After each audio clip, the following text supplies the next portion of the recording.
yang lebih di langkah untuk tak ada strategi puyang manfaat kitanya, puyang tajuk kemenangan kitanya. Dan alhamdulillah munyonya sampai di sini kan dua kedai hina orangnya Malaysia kan di puyang lu pegah orangnya.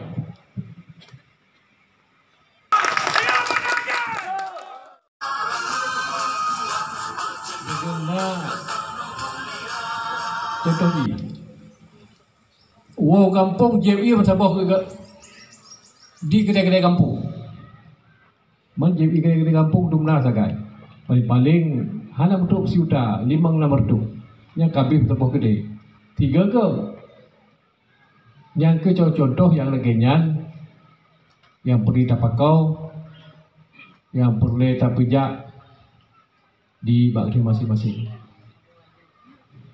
Oleh halau lagi contoh-contoh yang dipegat oleh anggota kitanya, baik pun di PRA, di PRK. Di sekalan kiban meningkat partai, kiban meningkat seseorang kader daripada partai. Ya, maaf. Di Aceh Timur, tak kala saudara tanya, Naija, Faham Naija. Saudara tanya Ahmad Lumbing, duri ke Ahmad Lumbing? Tiba-tiba saya Ahmad Lumbing nah dia. Nah. Yang contoh barang-barang kanyan. Tutung rumah di rakanyan. Nama je bendang di rakanyan. Nama je biasa di rakanyan. Orang pun bacut.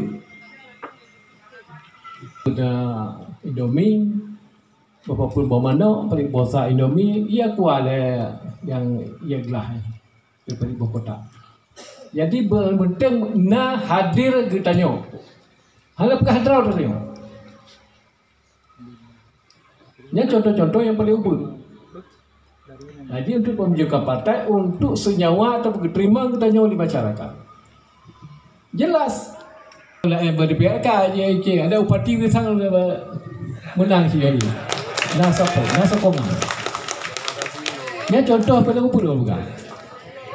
Jadi itu sebuah dari bagi partai pun le tungati masyarakat kiban mau dia kita batam perang tungati masyarakat dengan sikap katanya ramah tamah membung nampu mursan pi agai Pak Isi baru. Ya mantap, simple, tapi tak ada manfaat yang cukup raya. Bagi habalum pegah bodong, juga mengikut kiban tingkah laku tanya yang tak sih orang kampung cermin ke kalan. Nah tahu orang kampung dengan motor kijang Innova, uplung pertiga, tup cermin. Ya siapa masalah ni? Berpuluh dekat pun masih laju pun dah begat. Aduh kamar dekat aja pun dia yang dapat aku dia. Jadi lo harapkan dong garis bawahi adalah seperti itulah yang perlu kita lakukan di tiap-tiap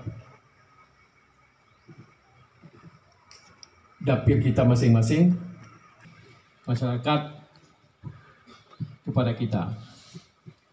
Pulau dengan keadaan yang laginya, dengan keadaan sekarang akan bersaing dengan kita juga.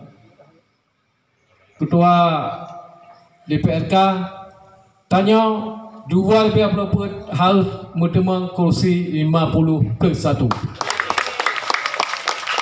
Siap? Tepuk tangan baju terangkan lagi.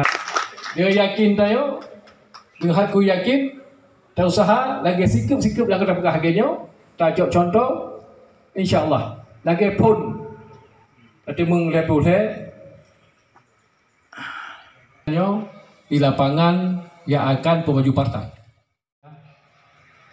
Mari tanya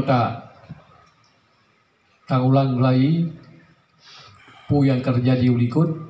Dan akan tanya grup ke UKU yang lebih di langkah untuk tak atur strategi puyang manfaat kita tanya puyang tajuk kemenangan kita tanya dan alhamdulillah munyonya sampai dici kan dua ke dia hino orangnya Malaysia kan dici puyang lu pegah orangnya